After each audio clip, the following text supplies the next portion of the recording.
Welcome. It's They Talk Funny, episode 59, with that Canadian guy, Glen Foster. He is a veteran of the Canadian comedy community for over 30 years. He has so many just for laughs. He's performed at pretty much every festival across the country, and he has he well. Let's meet the man himself. The story of how you got the name that Canadian guy in itself says a lot about the Canadian comedy industry. Yes, it Is does. It does. Do you want to relate that story? Well, So it's you said it enough. Is that I well, saw the shrug. what's that? I saw the shrug. Is you No, said well, it? it's the thing of it is everybody thinks it's a yay Canada patriotic type, but it isn't that at all. It's more about you're watching a Canadian TV show or something, and the office when we had office chat when there were water coolers. There still are water coolers. They're probably all Lonely. Yeah. lonely right now. Exactly. Yeah, you can't really gather around a water cooler when you've got to have 6 feet between. That's a big water cooler. You can gather around maybe a water tower and maintain some social distance. But it's basically the idea that you'll watch something and the next day is, oh, who was in it? Oh, that Canadian guy. Mm. So yeah, it's not a huge story type thing, but why Well, did you that's did you not hear a exact. different story? I heard a slightly different story. It was Okay. Oh well, there was the England thing as well, of course, which was Well, it was you were taping. I can't remember who the host was, but you were taping a gala. It was the one that you had. You were probably dressed more like you belonged in a Scott Adams cartoon. oh yeah. With Oh, you're the talking about oh red no, tie. this is a Comedy Now thing. That are you talking about Comedy Now? No. Because the first Comedy Now I did, I wanted to call it That Canadian Guy because I had just sort of started using that type thing. And they didn't want to. They said basically, well, if we call it that, how are we ever going to sell it in other world markets and that sort of thing? So the compromise ended up me being because I wanted to wear the T-shirt, right? That Right. said that Canadian guy, and the producer didn't want that because it clashed with the background, right? Which is so important in comedy, the background. Um, They were probably also worried about like dating a special by fashion or catchphrases. Maybe, except it was just a T-shirt, right? It just said Yeah. that just the logo, right? Right. And so the solution was I wore like a breakaway T-shirt, so I had it on for the first few minutes of and then it just kind of pulled it off, and then it was just a black T-shirt Right. underneath. But yeah, so Well, the story as I knew it was okay, you were taping a gala at Just for Laughs, uh-huh. and you had you went out there and you started destroying, like everything was on beat Okay. for you, So far, and so far you're in for it. But in like the VIP tent with all the American agents and all that who talked through most everybody else's act, they heard the crowd noises, and this was at the Saint Denis Theater, and they turned and go, "Who's that? Who's that on stage?"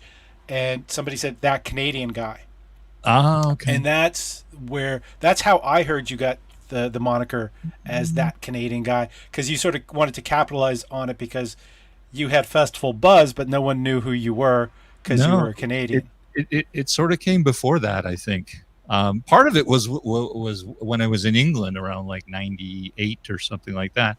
Uh, and I would, you're walking out of a pub after a show or whatever, and I could hear that Canadian guy. He was funny. I like that Canadian guy. And it's sort of, Mm. I guess what it is just sort of hit me that no one really remembers names unless you hear the name over and over and over and over type thing. So I guess it's sort of a bit of branding, really, like Yeah. easier to remember type thing. Uh, doesn't make a lot of sense in Canada, really, but outside Canada it makes more sense. In the context of the festival, it made a lot of sense. I guess that's why that story had stuck with me.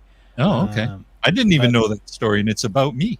So yeah, exactly. It's there's a lot of myths in comedy in general, yeah, but Canadian comedy specifically as well. I'm beginning you to might learn. be one of them. We've discovered one here. All right, sort of like the Loch Ness monster. Yeah. Uh, there is now you're obviously you've been in the business for 30 plus years. You did get a bit of American attention at Just for Laughs, and I know that Um, you traveled down a little. a little bit, a little bit. But here's the thing. I'm 40 years actually. Like 40 at years in. 40, yeah. If you're talking about professional, like working, making money at it, 35-ish maybe, but definitely 40 since the first time I stepped onto a stage, because I was on stage in high school. I went down to my first club set in high school, like in grade, probably like 78. Yeah, probably 77 or 78. It was the first time I went down to do an actual comedy club show. And Do I'd you done a remember? couple shows. Yeah, I'd done a couple shows in high school, like high school variety type stuff. But the first professional, real club show that an amateur. They didn't have amateur. They didn't. We didn't have amateur night at the time. They had amateur hour, which was after the regular show. So people would see like 2 hours of comedy, and then it'd be like 11 o'clock or something at night on a Monday night, and then they'd say, "Hey, do you want to see some amateur comedy? You can stick around for that after you've seen the professional show for 2 hours." So, but at the time, with less entertainment choices, and we didn't have 5,000 channels and internet and everything else. At the time, people were like, "Yeah, why not? Why don't we stick around?" And comedy And was hot too. Comedy was a new thing back then, so people could not get enough comedy. Stand up particularly. yeah, exactly. Do you remember which club it was? It was Yuck Uh, Yucks, it actually. was Yucks, and Yeah. this was Original Toronto club. the. So is where was the original? Because I knew it. Well, First one I knew was Eglinton. So oh, well then, no. The original club was at Bay and Yorkville. right, okay, Yeah, and a few weeks or a couple months or so before that, it was in a church basement, right? So it started in a church basement, and then they moved to the Yorkville club, and that was the first time I knew of it, as right. an actual club type thing. So I did three amateur hours, a 5-minute spot. The first, as I say, I'd done a couple shows, high school variety show type stuff. So I was basically just repeating that material, which is a lot of like not terribly good impressions and maybe some not terribly good jokes either, but it was something, right? Uh, I've I've had I have a couple of your CDs. I have actually the one that was produced by Yuck Yucks. oh yeah, Uh, that's so old. Oh my God. yes, Yeah, yeah. yeah, I'm dating myself. By the way, thank you for people who are tuning in. If you have any questions for Glenn, you can just drop them into the chat. yeah. And just to re-go over the purpose of the show, we're going to talk about your comedy style, your comedy writing habits, Okay. and then about what's happened in the past year and your thoughts about the future. All right. Uh, and so, yeah, I've never heard you doing impressions. I can't think of any impressions other than, you know, uh, not Well, even your mother. Like, I actually, I won't say started, but I mean, one of the, little skills that I had growing up, I guess, was impression. They're not great impressions, but pretty good, But would be old cartoons, Yogi Bear, Huckleberry Hound, those kind. I don't know if you remember any of these, of course, yes, but yes, I do yeah, remember. Yogi Bear people might remember, but Huckleberry Hound, they're all kind of the same, Anyway, um, and then I would do Howard Cosell, who was a sportscaster, Jackie Stewart, who was a Race car sportscaster, driver race car slash driver slash sports, announcer. sorry, yeah, announcer, exactly. Yeah. So, was it a great impression? It probably wasn't a great impression, but at least, if you'd put on a Scottish accent and make it a real high, then right away people go, oh, that's Jackie Stewart, but maybe it isn't. And how it also sounds like Scotty. I know. When he's panicked. Right. Yeah. And Howard Cosell, possibly one of the most famous sportscasters in history. As I say, not difficult impressions, I suppose, but yeah. So that pretty much made up the initial act, as it were. You were saying you had done 3 of these amateur hour shows. Okay. So 5-minute sets. 5-minute set. Okay, so I did the first one. That was like kind of repeating the material I'd done in the high school variety show. I went down a week later, and I did the same thing again, right? And then the third week, I thought, you know what? Wow, I'm really tired of this material because I've done it 3 times now, and who would ever do a joke more than 3 times? So I changed everything up completely. And it was basically 5 minutes of pretty much dead silence. And at the time, they had a thing they would do. They would play a video. Yes, they had some video then. Oh, yeah. They had them even in the Eglinton Club. Yeah, so that's right. So, but anyway, they would play a video of a car crash and a big sound of a car crash and a train crash. It was, it's a disaster. Glen Foster. And I think it was Mark Breslin who was actually running the soundboard at that time, because he was also hosting the show. Or I don't know if he hosted. He definitely did a lot of hosting, but I don't know if he hosted amateur night per se, amateur hour. Pardon me. Mm-hmm. Anyway, so big car crash and big traumatic experience. Didn't go back for 3 years, so could have been 43 years at this point, but three were taken away. There's now you obviously have a set style. Like, how would you describe your style? I don't know how I would describe my style. I've heard people say that I have like a down at the end style, where I would like, instead of going up on the punchline, go down on the punchline. For some reason, style though, I don't know if I have a specific style per se. I mean, sometimes that's my style, but sometimes it isn't, right? But let me think of a joke. If I think of a joke, then like a joke I'm doing, one of my from my new album actually is that my wife recently accused me of having a God complex, and I was like, honey, how could you say that unto me?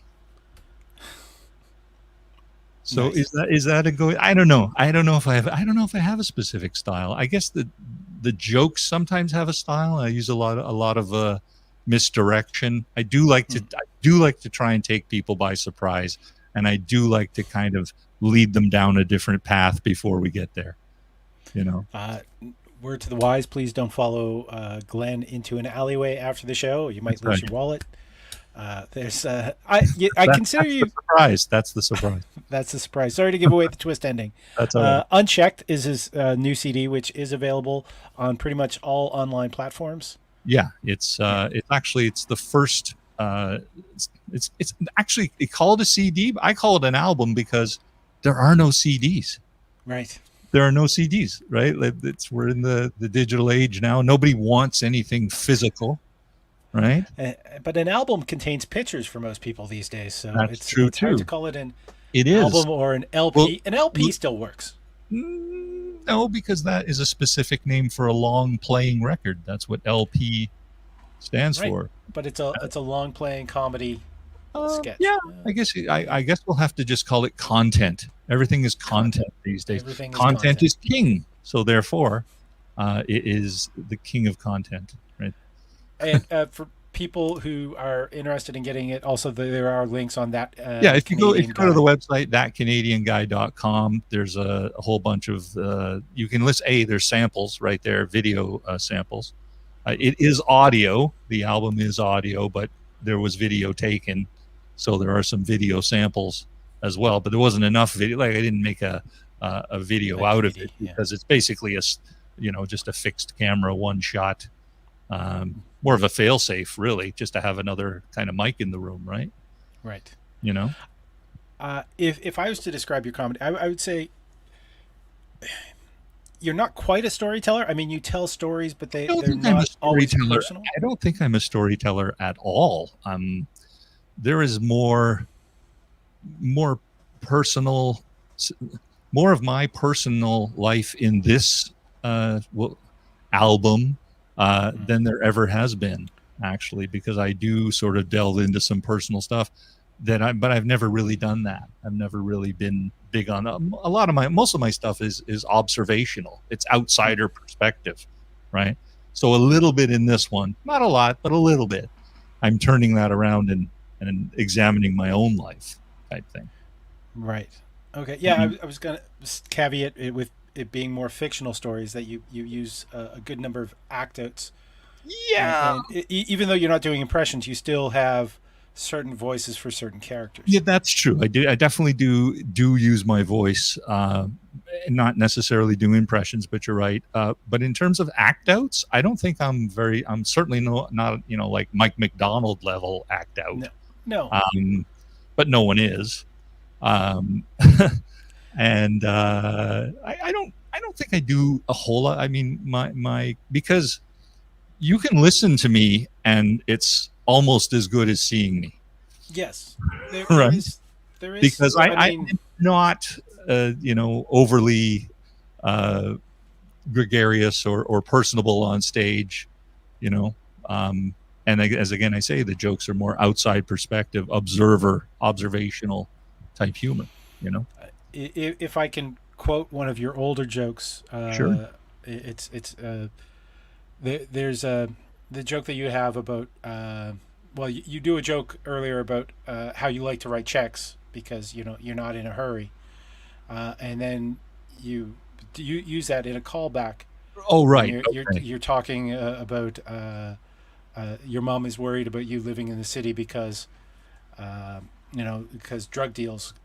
Oh, you're thinking the drug deal gone bad. Everyone, right. Yeah, that's one of jokes that get quoted and requested. That's one of the biggest ones. One of the because the joke is because you always hear on the news a drug deal went bad. People got killed. A drug deal went bad. Drug deals don't start off very good.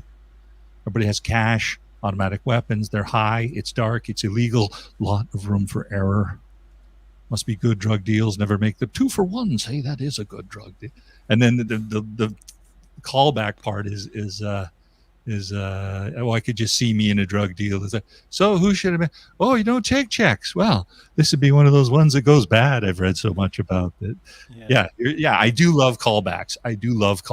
If you can, and I've seen you do that one a number of times live, and it always seemed a little bit bigger. It was like, so who do I make this check? Oh, you guys don't take checks then. But here's me sitting talking to you. Right, exactly. But that's what I meant by the joke.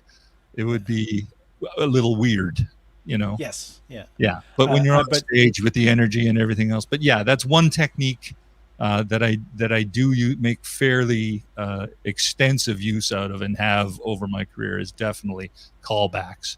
And they're dangerous kind of because sometimes you haven't done the setup. Yeah, doing 5 shows in one night between 2 different rooms in the same club. Did I do the setup in this time? Exactly. I did 4 in one night once, and that's the most I've ever done in one night. I opened for Terence Trent. I was in Ottawa. I opened for Terence Trent Darby. I raced back to the club to do the first show at Yuck Yucks.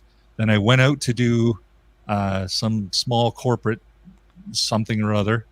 And then I went back to do the second show at Yuck Yucks. By the third show, I had no idea what jokes I had done. And I'd be starting a joke and I'd be like, have they heard this joke? And and then you start to, like, if the joke doesn't get the response it normally does, you're like, well, I must have said it twice then, right? You really, and that's when it occurred to me that, hey, maybe you want to do these kind of in the same order for the most part, if you're going to be doing that many in a row type thing.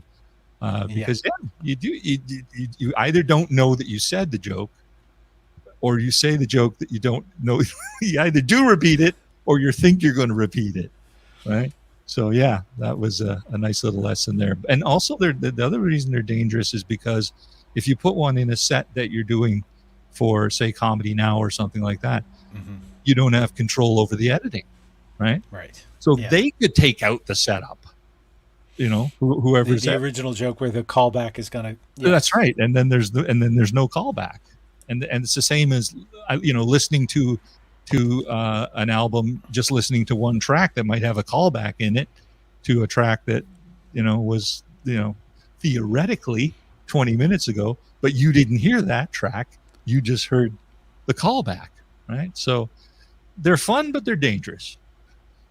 Most definitely. Ben Miner has like a set of rules that he suggests for comics who want to get airplay on SiriusXM about trying to avoid callbacks that are far apart from each other, like trying to keep it within the same joke, etc. So but to me, the best callback is as far apart as it possibly possible. Right? It's like use your opening joke and then that's part of your closing joke is to reference the opening joke. Yes, exactly. Which is sort of actually on this new album. I do have like a callback. That it's not a huge callback, and you could live without knowing what the setup was, because it will sort of stand on its own. But it is a callback nonetheless. So, all right. So, in your 40 years of writing comedy, if you were to go back in time to tell your younger self some information, some clue in how to write better comedy, what advice would you give them other than, make sure you tell the jokes in the same order each time? Callback. I don't know. It's hard. It's hard for me to think back to stuff that's gone before, that far back, especially, right? And I don't really have any specific rules when writing. And a lot of times I'm very lucky in that the whole thing just pops into my head, like the whole thing, bang, the whole joke, right? And sometimes the gist of it pops into your head and you kind of have to work it until because that's what it is, right? Here it is in my head and I think it's funny. I have to put it in your head such that you think it's funny. And sometimes the way I have it in my head isn't going to work in your head. So I have to, my job is to make you see in your head what I have in my head. Right? That's well put. But is that a technique that I can? I have actually a kind of a good example of that. It's not a great example, but it's. So I had this stupid idea pop into my head that because I'm round across the front and flat across the back, that I am built somewhat aerodynamically. Right? Because if you think of a wing surface, it's curved across the top and flat across the bottom, right? But if you say that while you're standing, it doesn't make sense. It's right. So to make the joke work, and again, it's not the greatest joke, but it's an example, is that I would say, so when I lie down, actually somewhat aerodynamic. If I don't say the lie down part, it doesn't work as well. Right. But by saying lie down, then you've got the notion of the wing and the flat part underneath and the Bernoulli's principle of the wind flowing over the airflow over the top, and it's all very complicated physics. It's too much physics, but as a joke, it's pretty quick. Physics of comedy. There's a lot of physics. There's a lot of physics in comedy. There really is. Like, you think about a musician. A musician can just pick up his guitar, sit on a street corner, play to himself. People walk by. Music works pretty much anywhere. It doesn't work great, but it works. Comedy, oh my God. If the lighting isn't right, if the crowd is too drunk or not drunk enough, if the sound isn't right, if the room is the wrong shape, there's so many factors, right? There's a lot of physics to it. Like a simple thing that people don't think about is the shape of the room, the orientation of the room. If you're playing any room, any rectangular room, you want to be on the longest wall, right? Because you want people as close as possible to you. Whereas if I played it long, if I played from the short wall, then I lose people halfway back, right? And once you lose, the distance, physics, the way sound travels, etc. And the bigger the room, the more possibility that people at the back can't hear you, and then they start chatting, and that chatter sort of moves forward, right? So if you're doing a really big room in a long rectangle situation, you have to have a second set of speakers halfway back, or even maybe some speakers at the back, right? All of which is completely out of your control, unless it's your show and you've set it up and you're in charge. But for the most part, that doesn't happen. You show up and that's all done for you. And it may be done well and it may be done terribly. You know, lighting is a huge thing, right? I mean, so many times you've got great sound and no light. It's like, you know, I do need to be seen as well as heard for most of this. Yeah, it's not radio, guys. Although it could be. We've established that it could be. Yes, and you've also mentioned we haven't mentioned. Sorry, you also have appearances on CBC's Debaters. You've been part of radio broadcasts. I've done at least a dozen debaters, maybe more than that. I'm not sure. But now, your writing habits are you a person? Are terrible. Terrible. Oh my God, I am. First of all, to sit down and actually write, like, you know, I can have it come in my head. I can make point form notes, whatever. But to sit down and actually write it out is just a huge chore for me. You know, I mean, if you think about it, if you're giving a 5-minute talk on something, well, you can easily write out 5 minutes. That's no big deal, right? You could write it out word for word. But if you're doing like 45 to an hour, you don't want to write that out, right? No. But yeah, so I'm a little, lazy, I guess you could say. I guess that's sort of why I like stand-up, right? Because you're writing in 30-second to 1-minute chunks, right? Who can't write for a minute?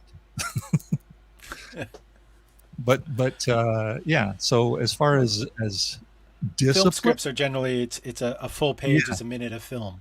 Yeah, exactly. So you could write 110 of those, I suppose. But I've never done it. I've never written a film script. I've never written a sitcom. No, stand-up is in advertising. I used to work in advertising, so I'd written, but there again, 30 seconds, right?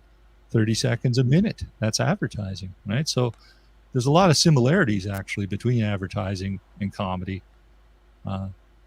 If you think about it in terms of the structure and you know, you're looking for different results, but you're looking at the same structure, right? It's like, I got to get your attention. That's the first thing, right? I got to get all the information out, right? That's required for you to either know the product or get the joke, right? And at the end, I got to sell it, right? So I've got to get that laugh or get you to pick up the phone or whatever it is. Jim Madrino's has said that comedy is the only art form designed to sell beer. That's true, really, isn't it? Because people have said that lots of times that, excuse me, that we're not in the entertainment business. We're in the bar business, right? For the most part. For the most part. It's sort of like in the UK, there seems to be more of a structure to go from doing the clubs to then doing theater. And theater is much more respected. And comedians are respected in theaters in the UK. Whereas in Canada, it's a little harder of a move up. Yeah, well, and also because the thing about Canada, and it's always the problem with Canada, is logistics. Always, no matter what the subject is in Canada, especially if it's entertainment related or commerce related, it's always about logistics. We are a huge country with a few places flung across this huge country. If you're touring in the United States and you drive an hour from one place, you pass 3 other places on the way. In Canada, you could be like 4 or 5 hours between places, right? So we have less theaters, less. So, but Australia also has the same lack of population density that we have, that and is they have that is true. very similar cultural background that we have. Yeah. But for them, comedians moving into theaters is not that uncommon. Mm-hmm. As well. Sorry, I had a comedian from New Zealand a couple episodes ago, and he was talking about performing in New Zealand compared to performing in Australia as well. Yeah. So all right. So you don't take like the time each day. Do you had mentioned that most of your jokes come to you fully formed. So Yeah. you're not working off of like I've got an idea or a turn of phrase. Sometimes, yeah. Sometimes I work backwards. Mm. Sometimes you think of something that would make a good punchline, and then you work backwards to get to the punchline. It's kind of the way that I make the analogy again to magicians, right? Mm. A magician will say to himself, "What is the desired effect? How do I get there?" Right? So occasionally, I will have something that I think will make a good punchline and have to find my way to it. Right? Right. And how do I obscure the it? audience Exactly. from seeing it? Yeah. Exactly. And I have a great example of that too, actually. And it's a joke about smoking hash. And I talk about how I used to have a friend who had a farm, and so I started by saying I used to smoke a lot of hash, and because my buddy had a farm, and we'd go and get toasted, and then and then play tag, right? Just completely ripped out of your mind in a cornfield. You wouldn't even see another person for like 3 hours. Right? Of course, these days we tweet about it. Hashtag. So initially I thought of hashtag because I thought that would be a funny punchline, and I had to build that whole thing. And it's really interesting too, because there is misdirection in that joke, right? Because if I immediately, the first thing I say is I smoke a lot of hash. If I went right from there to, well, of course, these days we tweet about it, you would beat me to the punchline in your brain. You go hashtag, right? Yeah. So that's why there's the story of my buddy had a farm. We would play tag in the field. It'd be a big field in the dark, and your mind kind of goes with me on that. And then hashtag. Right? And I know this because I've actually done the joke wrong on a couple of occasions, and it doesn't work as well if I shorten the space between saying I smoke hash and the punchline. So there's a little comedy science. How fully fleshed are your jokes before you bring them to the stage for the first time? Do you this past year has been Sometimes not at all. I just have an idea that I think should be something, and I'll just throw it out. Sometimes you just need to hear it fall out of your face for the first time, right? However it comes, like it's not gonna. Very rarely does it fall out of my face the way that it pops into my head. sometimes, right? Because it's a very specific line or whatever, like the God complex. Because when I initially did that joke, it was, how could you say that unto me? And it was different. I don't remember the specifics, but that joke has sort of evolved into that punchline, right? Because there's various ways of, as I say, trying to convey the idea, right? Oh, Lynn liked hashtag. Yes, she did. So Lynn is watching us in Alberta. Oh, wow. Thank you for tuning in, Lynn. After this, I'm actually going to be on a Funny Fest show. Stu Hughes, Oh, you are know who you he doing is. this too? I did. Yeah, okay. All right. So I'm going to be doing that once we wrap up here. So Lynn, if you want to check that out, the link is on the Facebook page. I, I know I you're met, watching on YouTube, but I met Stu at Just for Laughs the year before he did his first Funny Fest, and I was on his first Funny Fest, and I remember him in in a limo somewhere going to some show at Just for Laughs. He had, you know how you do those little yeah, not limos but the buses or whatever, right? yeah, And the transport. yeah, and he was talking about how he was going to do a Calgary Comedy Fest, and people talk, right? So I'm like, okay, sure, yeah. And then a year later, he calls me. You want to headline my comedy festival? Okay, yeah, that was wild. So good luck with that. Thank you. Don't don't wear a tie. He hates ties. I won't wear a tie. I won't wear a tie. Actually, if oh sorry, Lynn, Stu is nuts. Oh, that tells But me she, Lynn is could be a comedian. yes, quite possibly. I it wasn't the first time we met, but you actually uh did a very nice thing for me. Oh, Uh, did he? yeah. Okay. I had started here in Montreal. Like I had done Yeah, comedy I out knew I'd east. met you in Montreal. I knew that Yeah. much. Yeah. I had worked for the festival as well, but Yeah. Yeah. it was I was working at Jimbo. Jimbo had me, like, they had their open mic on Monday, and then Tuesday, Wednesday they had improv nights. So Jimbo had me hosting the improv nights for with the on the spot players. And so I asked Jimbo straight up if I could work a weekend because I saw you were coming in, and he was a little Jimbo at the time. Little trepidatious.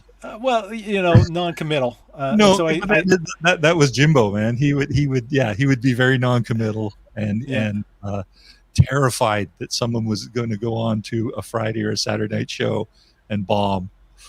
yes. Yeah, Well, he agreed, yeah. but the thing is, he never told Mike Sorrow, who Oh, was the okay, person doing the bookings of the locals. right, And I didn't know that I was supposed to ask Mike Sorrow. Jimbo was always the person who gave me my spots for the Monday to Wednesday, right. and so I show up, and I see, there Mike is there. I ask him, oh, where's the list? Oh, Lynn is clarifying that she's not a comedian, but she volunteers a lot. Fair enough. And Mike says, "What? You're not on the show?" And I said, "I asked Jimbo, and he said yes." And so he went over, talked to Jimbo, and Jimbo shook his head yes. And so I got to open that show for you. So I was given like 7 minutes, and I was showcasing a weekend set. So I went up there and I did the best that I could do. And I think it was a Thursday night. It wasn't even the Friday night. And it was like, soon as my first line on stage, I killed. Like, Mike had hosted, but Mike had always hosted, so the crowd was kind of used to a lot of his jokes. Right. So he wasn't all hitting on all cylinders. And I went up there and I sort of destroyed the room. And I got off. Mike went up, introduced the next person, turned around, came back, and he started to chew me out beside the bar. And you walked up and gave him a little bit of a belly bump to push him out of the way, and came to me and said, "That was very funny stuff you did up there. I really like your stuff." And turned to Mike and said, "You should have him on more often." We sort I of like. shut up Mike, I and like. then I Mike like. never booked me again. So I like. Oh, well, I'm sorry. I no, but like the belly butt part of that story, though. it wasn't just your belly. He had one too, so it was all sort of. Fair enough. Fair enough. It was a little bump. I've definitely got my belly bump around too, but it rather than him deflating me, having you boost my confidence made me feel better. And then Ernie was offering me weekends, Well, there you go. so that's kind of where that happened. Speaking of characters, Speaking of characters, but actually, both those gentlemen we just mentioned have yeah, passed. So both. Yeah. rest in peace to both. There is now You mentioned the fact that like obscuring, using like the artifice of illusion to dance with the words to so the callbacks and the twists are more surprising to the audience. Do you ever To me, revisit? it's like you have to take them by surprise, right? There's two. I won't call them schools or styles or anything like that, but I've seen a lot of comics who, they're very gregarious, they're very friendly, they're very um, even good looking, outgoing, whatever, and the audience like could care less if they see the punchline coming, right? They're like, they want it. It's like, oh yeah, he said that, and I was thinking just that, right? That's the thing I was thinking, and he said it, and I knew he was going to say it, and now we're all happy and laughing. And I always feel like I'm not that gregarious, not that. So I have to be funnier, and I have to comedy it should be a surprise. If nothing else, a punchline should be a surprise. Should be a surprise. There's some people who say there's only 7 jokes or whatever. I've heard that too. Yeah. I kind of like to think there's only 2. Really, okay. Like there's surprise and shock. And shock is, but they're the same. Shock, surprise. Shock is just a bigger version of surprise. Well, no, as in I can't believe he said that. Like, okay. Had me thinking it like the shock comedy. Oh, I see. Kind of thing, versus surprise comedy where you're unveiling something and you're leading them down one path and then you do that left turn. And shock them. I actually pointed to the right, but it's I know I'm confused here too because I'm pointing to the left, and it looks like I'm pointing to the right. Or no, it is my left. No, you are. Yeah, this isn't a mirror. This is the thing that we're. It's not a mirror. That's right. I have to get all. Yeah. That's another thing.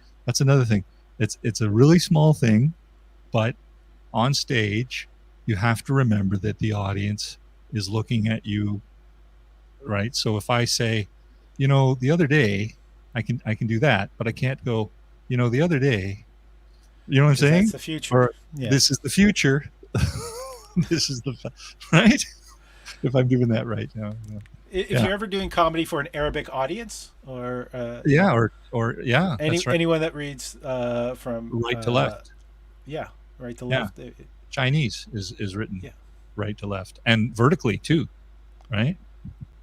Chinese is I think it's right to left and vertically. Yes. I don't know. I have to remember the last Chinese book I read, which I can't.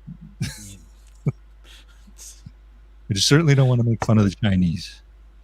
Now we can make fun of the Chinese. See, now when things are so politically correct these days, you can't actually make fun of the Chinese.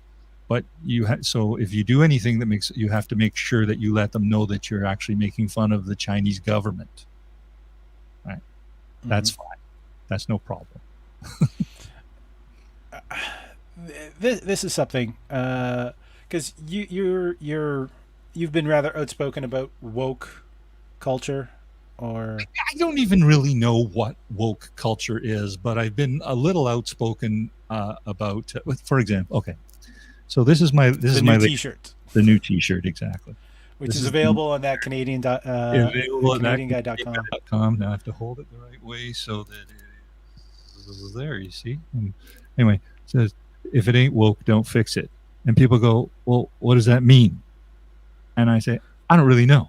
I just liked, the old saying is if it ain't broke, don't fix it. Don't fix it, and it rhymes. So right, exactly. So I just thought it was clever.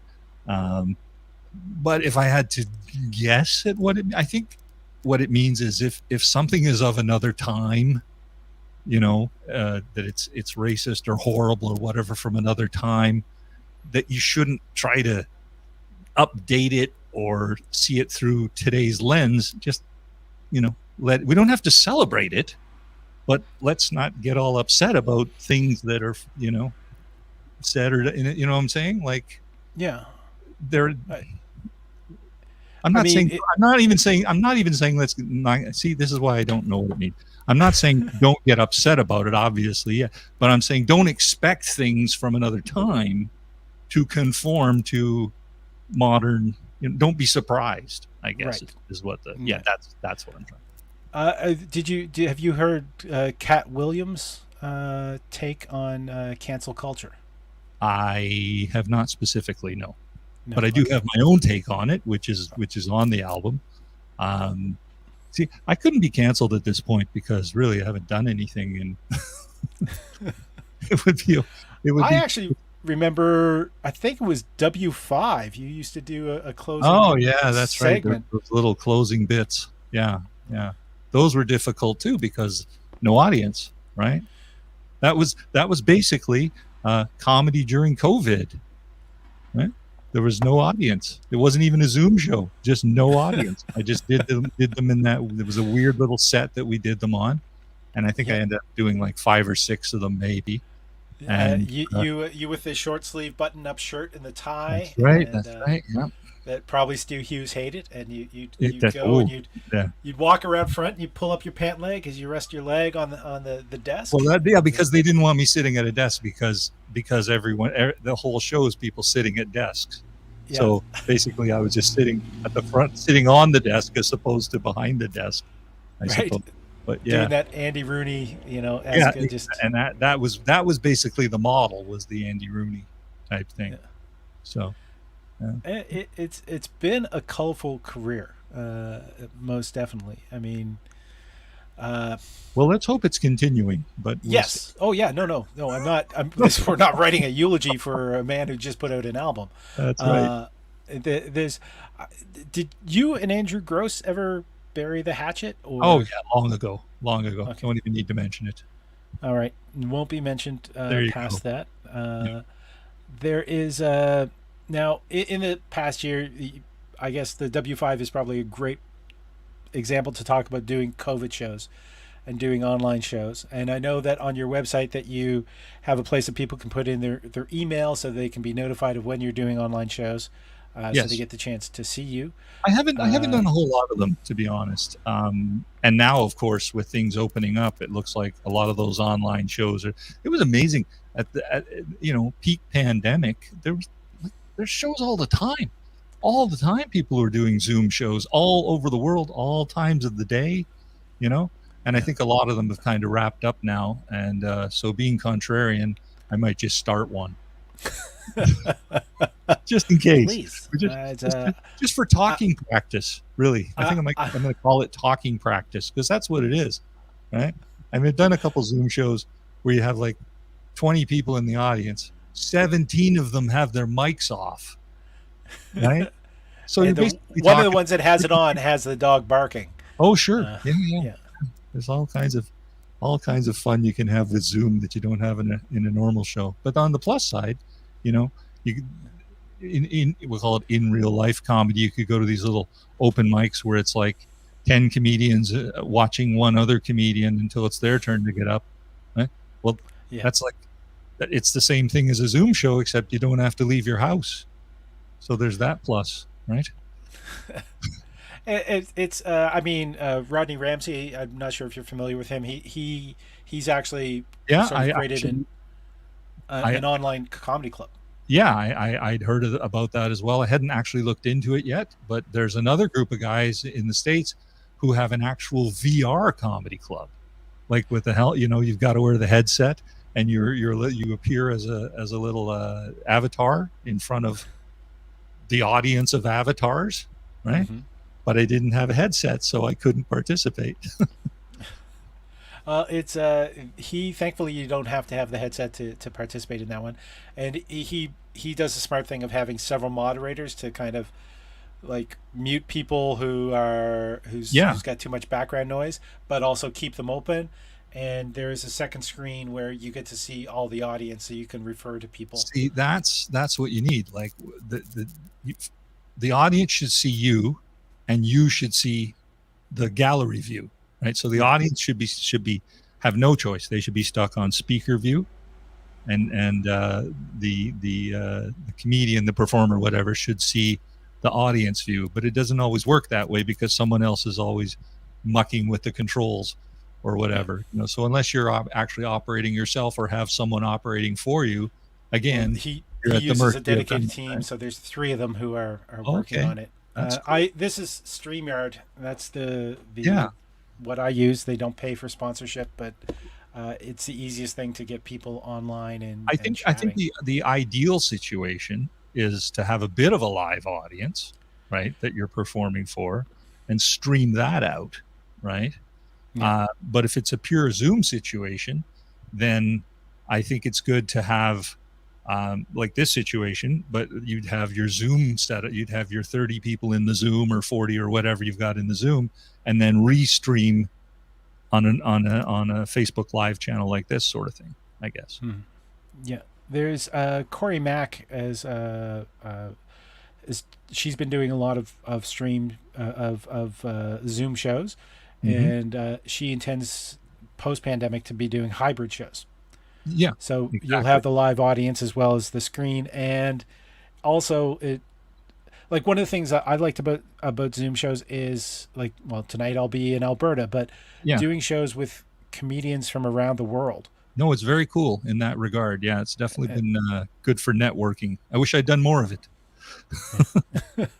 I could uh, still. I could you still. could still, you could still. So you enjoyed the Zoom shows, but nothing makes up for performing in front of a live No, audience. you know, even during the pandemic, when they did have a few, you know, weeks open here or there, kind of thing, and you know, in between the closures, basically, um, I did a couple spots at Absolute Comedy and at Yuck Yucks, and even with a small audience, even with like if you only had like 10 or 20 people in the crowd, as opposed to the normal club would hold like 100 or 200, even with a small crowd, it's way better than, you know, if you've got 10 people live in a room, that's better than 30 on Zoom. I don't know Yes. what the actual math would be, but yeah. And also I noticed this, that the people who were coming out to shows at that time really wanted to be at a comedy show. Like Yes. you know, they were like great audiences for the most part. They were great audiences. Some of the advice that I gave starting comedians is if you're on a show, people are there specifically because they want to laugh, and all you have to do is give them the excuse. Yeah. Yeah. Yeah. And you Uh, also the a rule. I'll call it a rule. I don't like rules in general, but don't punish the people who showed up for the people who didn't. Right? Like have you ever you read can't go Get on, in the Van? you can't go on in front. No, I haven't. But you can't go on in front of 10 people and constantly talk about how there should have been 50 people there. Right? It's like Yes. they didn't show up. These people did show up. So entertain those 10. Right? It's Get in the Van is the diary of Black Flag lead singer Henry Rollins, Okay. of the time just before he joined Black Flag up to why they were touring until he had a mental breakdown. And so as you read it, you can actually follow his descent into madness a little Oh, bit. nice. Okay. And it was his actual diary at the time. Most of it is unabridged, nothing edited out, kind of thing. And there's a story, I think they were playing in Utah, and there was only like 10 people in the audience or something. And he started telling off the crowd. And Greg Ginn, who's not a very large man, grabbed Henry Rollins by the neck and pulled him off stage. And Greg Ginn being the guitarist, main songwriter for the band Black Flag. Okay. And he appears to be the only person that Henry Rollins, and you know what Henry Rollins looks like. Yeah. Oh, yeah. Yeah. Yeah, he appears to be the only person that Henry Rollins seems to be very much afraid of all times. But Okay. he said if you really want to punish the people who didn't show up, then give these 10 people the best fucking show they've ever seen. Yeah. That's And the same sentiment, really. yeah, which I in my head always goes down whenever there's a small crowd, trying to give them the best show that they can possibly have. There you go. So now, with what about what's happened in the world? I mean, beyond COVID and everything that's happening, it's the UK might be going into a third wave right now. Seriously? Yeah, Third wave or fourth wave? Aren't we? third wave. How come So we're some on, of the new variants are picking up over there. yeah. How Uh, come we're on our third wave and but shouldn't they be past that? Aren't they on their fourth? I No? think they locked down like Well, they got to skip on the their third. second. So Well, their third. they locked down on their second, and it stayed longer. Okay, so they're now calling it the third, Yeah, regardless. yeah. And those UK people, they drive on the wrong side of the road. They can't count their variants. Like, what is going on? The stuff that's happened in the states, the Black Lives Matters movement, all of that. You know, what is your take, or is most of What, that on the new what is album? my take? Like, what do you think there's actually going to be? Because there's been movements for social change Yes. in this past year. Do you think that they're going to bear fruit, or once everything gets open again, people are going to be distracted again, and things will just slide back into the old ways? I think we have a way of just sliding back. It seems like we slide back every time, you know, no matter what the issue is. Like if it's a school shooting, everyone's the next day is we have to ban guns and we have to do this and we have, and then a week later it's like, and then it's off to wait to the next one, and then we have to ban guns, and you know, like Yeah. we seem to have short memories, I guess, is what it is. Hmm. And the world moves on. I suppose it shouldn't. In a lot of cases, you should stop and take stock, I suppose. But you know, things. Yeah. They are as they are. What are your hopes for the future? Like with things opening up, like are you already booking shows in for August, September, or? I have nothing booked. Absolutely nothing booked. So book me. I'm hoping that the album is big somewhere in like Latvia or Iceland or something, and then I just suddenly have Helsinki comedy a huge new fan club, huge tour of Iceland, or who knows? You know that the album I'm hoping does something, right? Does you know, maybe kickstarts a new era for me. I don't know. Because with everything, you know, renewing, opening up, and so on and so forth, maybe I can be part of that somehow. This is the first time I've ever had an album with a worldwide distribution through 800 Pound Gorilla Records, and they've got, you know, they've worked with Lewis Black and Mark Maron and ton of tons of names. So. Having that is a whole lot different than just putting it out on CD Baby.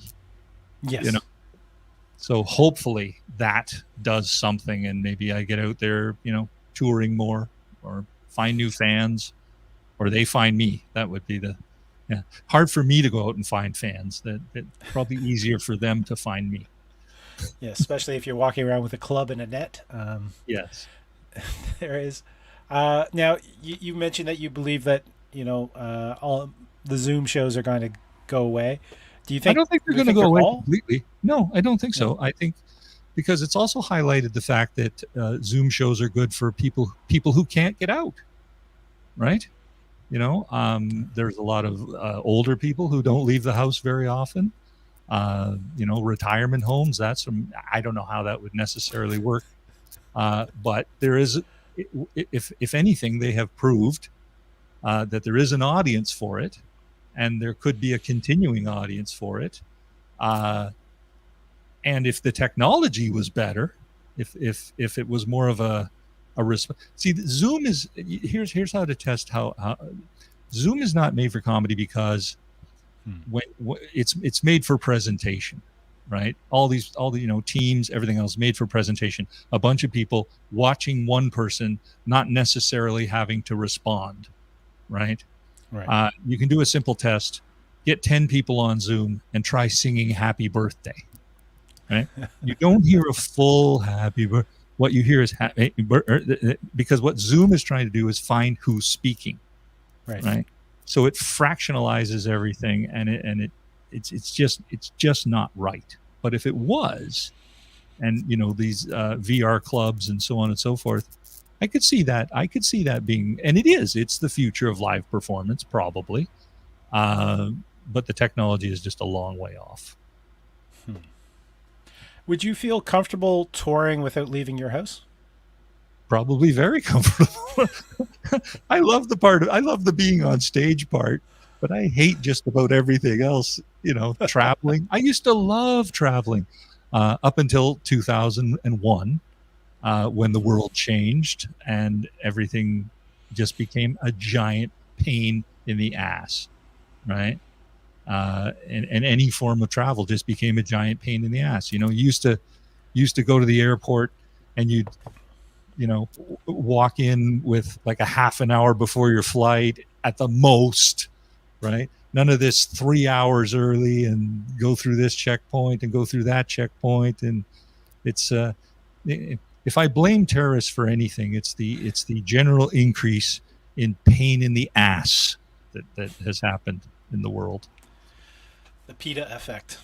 Yes. All right, Mr. Foster, I want to definitely thank you for your time. Thank you for telling us the stories and sharing with us your take and your perceptions on writing comedy. Well, I hope I shared something useful, because as I say, it's not something I can very often put specific fingers on and say I did this or I did this technique or that technique type thing. A couple times, but for the most part, it's just something you learn over time, I guess. Right. Practice with the skill. There you go. All right. Thank you very much. For those who are interested in his new CD, which is called Unchecked, that's available on all the online platforms.